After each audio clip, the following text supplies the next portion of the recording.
సిద్దిపేట జిల్లా నంగునూరు మండలంలో మాజీ సీఎం కేసీఆర్ కు సిట్ నోటీసులు ఇచ్చేందుకు నిరసనగా మాజీ ఎంపీపీ శ్రీకాంత్ రెడ్డి ఆధ్వర్యంలో రాంపూర్ క్రాస్ రోడ్ వద్ద బీఆర్ఎస్ శ్రేణులు రాస్తారోకో ధర్నా చేపట్టారు. నిరసన అనంతరం ముఖ్యమంత్రి రేవంత్ రెడ్డి దిష్టిబొమ్మను బీఆర్ఎస్ నాయకులు దగ్ధం చేశారు. ఘటనా స్థలానికి చేరుకున్న పోలీసులు బలవంతంగా ధర్నాను విరమింపజేశారు. ఈ సందర్భంగా మాట్లాడుతూ సిట్ పేరు చెప్పుకుని ప్రభుత్వం పాలనను గాలికి వదిలేసి కాలయాపన చేస్తుందని ఆరోపించారు. మరి నోటీసులు జారీ చేయడం ఈ రోజు నంగునూరు మండల్ పీఆర్ఎస్ పార్టీ పక్షాన ఇది తీవ్రంగా ఖండిస్తూ ఉంది. ఎందుకంటే ఉద్యమాన్ని 14 సంవత్సరాలు సుదీర్ఘ పోరాటం చేసి అసాధ్యంగాని తెలంగాణను సాధ్యం అని చెప్పి తెలంగాణను సాధించిన తర్వాత 10 సంవత్సరాల అధికారంలోకి తీసుకొచ్చి ఈ యొక్క రాష్ట్రాన్ని మరి దేశంలోనే అగ్రగామిగా నిలిపినటువంటి వ్యక్తి మహానేత కేసీఆర్ గారు.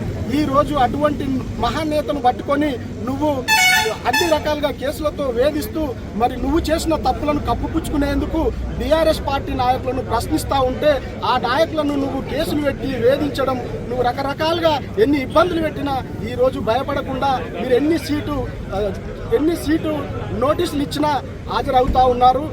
ఎలాంటి భయం లేకుండా ఎలాంటి చింత లేకుండా ధైర్యంగా జరిగింది చెప్తా ఉన్నారు. కానీ మీరు ఇచ్చే అటువంటి సూచనలు సలహాలు తప్పు ఆలోచనలతోని ప్రభుత్వం మరి రేవంత్ రెడ్డి గారు మరి అనేక తప్పులు చేస్తూ ఉంటూ ఆ తప్పులను ప్రశ్నించినందుకే ఇవాళ బీఆర్ఎస్ పార్టీ నేతలను మరి అరెస్ట్ చేసుడు మరి కేసులు పెట్టడం జరుగుతూ ఉందని చెప్పి ఈ సందర్భంగా తెలియజేస్తూ మరి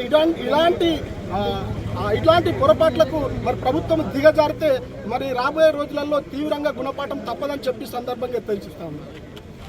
సిట్టు పేరు మీద కాలయాపన చేస్తుంది. ఇవాళ కేసీఆర్ గారు అంటే ఒక చరిత్రకారుని పట్టుకొని ఇవాళ ఎన్నో దశాబ్దాల కళను నెరవేర్చి ఇవాళ ఆయన తెలంగాణ రాష్ట్ర స్వప్నాన్ని సాకారం చేసి దేశంలోనే తెలంగాణ రాష్ట్రాన్ని 10 ఏళ్ల లోపల అగ్రగామిగా నిలిపిన వ్యక్తిని ఇవాళ సిట్టు పేరు మీద ఏదో కాలయాపన చేస్తూ డైవర్షన్ పాలిటిక్స్ చేస్తున్నాడు రేవంత్ రెడ్డి గారు. దయచేసి ఇప్పటికైనా మానుకోకపోతే సిట్ కాదు ఇవాళ తెలంగాణ అగ్నిగుండంగా మారుతుంది. రేపు రానున్న రోజుల్లో ఇవాళ ఏం చెప్పినావు నువ్వు? ఎలక్షన్లో మేనిఫెస్టోలో 420 హామీలను ఇచ్చినావు. ఇవాళ హామీలను గాలికి వదిలేసి ఇవాళ రైతులను వదిలేసి కార్మికులను వదిలేసి ఇవాళ విద్యా వ్యవస్థను వదిలేసి వైద్య రంగాన్ని వదిలేసి అన్ని కుప్పకూలిపోయినాయి. ఇవాళ రాష్ట్రంలో ఏదైనా అడుగుదామంటే ఇవాళ సంక్షేమ పథకాలు ఇవాళ తెలంగాణ రాష్ట్ర ప్రభుత్వంలో కేసీఆర్ గారు చేసిన పథకాలను ఇవాళ 1కి 2 ఇస్తా అని చెప్పిన ప్రభుత్వం ఇవాళ ఏదైతే 2000కి 4000 పెన్షన్ ఇస్తాను, 10,000కి 15,000 రైతు ఇస్తాను. ఇవాళ అవిటిని గాలికి వదిలేసి ఇవాళ డైవర్షన్ అంటే ప్రజలు గమనిస్తలేరు అనుకుంటారు. ప్రజలు ఏమనుకుంటారు? ఇవాళ ఏది సిట్టు పేరు మీద అంటే కేసీఆర్ గారిని ప్రజలు ఎప్పుడూ తప్పుపట్టరు. మొన్నటి సర్పంచ్ ఎలక్షన్లో కూడా బుద్ధి చెప్పారు. రేపు రానున్న మున్సిపల్ ఎలక్షన్లో కూడా గుణపాఠం చెప్తారు. కేసీఆర్ గారిని ఏమాత్రం ఒక్క మాట నా ప్రభుత్వం ఆయన మీద కక్ష సాధింపు చర్యలు తీసుకుంటే ఆకాశం మీద ఉమ్మి వేసినట్టయితుంది. తప్పకుండా ఈ తెలంగాణ రాష్ట్ర ప్రజల ఆశీర్వాదం కానీ వీరి అందరి అభిమానం తన ఎన్నడూ చూరగొనడు. ఇవాళ కేంద్రమే ఇవాళ ఏదైతే కేంద్రం సర్వేలో ఏం తెలిసింది? 2014లో 1.31 కోట్ల సాగుంటే ఇవాళ 2024 వరకు 2.2. గౌరవ ముఖ్యమంత్రి ఈ తెలంగాణ